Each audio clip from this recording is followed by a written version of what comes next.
शनिवार की प्रदोष संतान का सुख देती है और रविवार की प्रदोष जो काम दुनिया में कोई नहीं कर सकता वो अचूक फल की प्राप्ति रविवार की प्रदोष करा देती है। महाराज ऐसी प्रदोषों का नियम वर्णन किया चाहिए। भगवान कहते ठीक है तू थोड़ी देर खड़ी हो।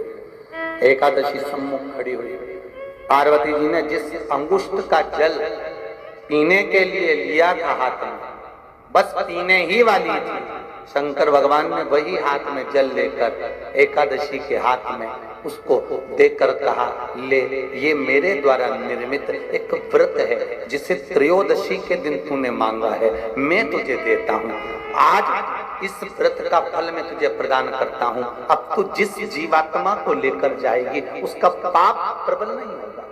किसी स्त्री, पुरुष, बालक, बुजुर्ग जो भी होगा जिसने प्रदोष का व्रत करा होगा वो जीवात्मा को तू किसी फल की कामना से नहीं स्वतः ही लेकर चली जाए, उसमें कोई कामना नहीं है।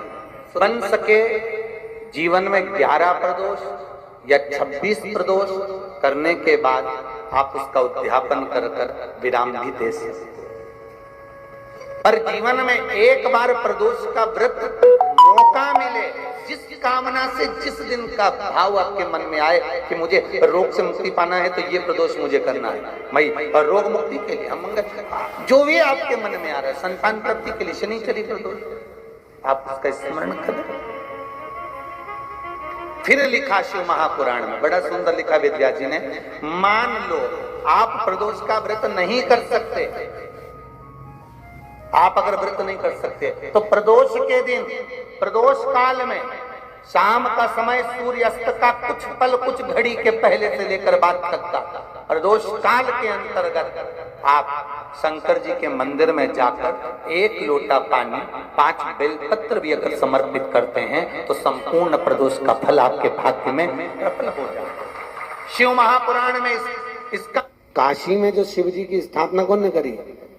काशी में जो शंकर भगवान बैठे उनकी स्थापना करी थी शनि महाराज ने। किसने करी थी?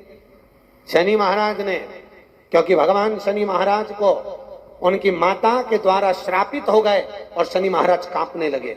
शनि महाराज कांपते कांपते मैं जाऊं तो जाऊं कहां, करूं तो करूं क्या?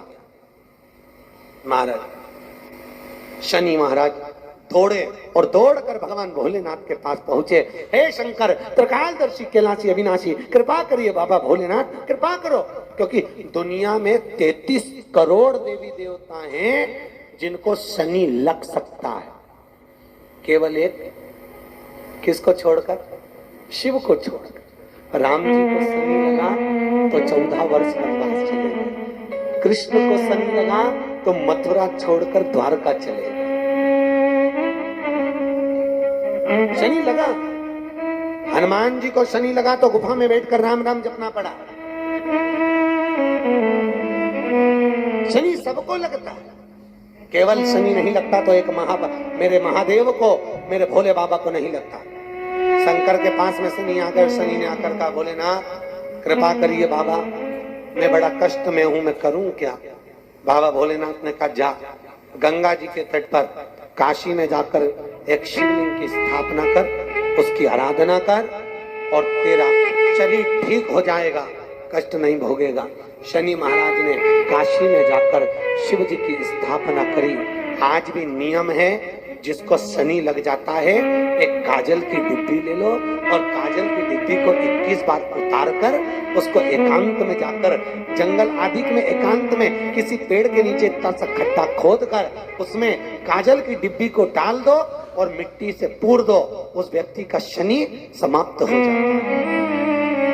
काशी विश्वनाथ का नाम लेकर काजल की डिब्बी को 21 बार उतार कर अगर काशी विश्वनाथ का नाम लेकर शनि वाले व्यक्ति को अगर पेड़ के नीचे दबा दे, शनि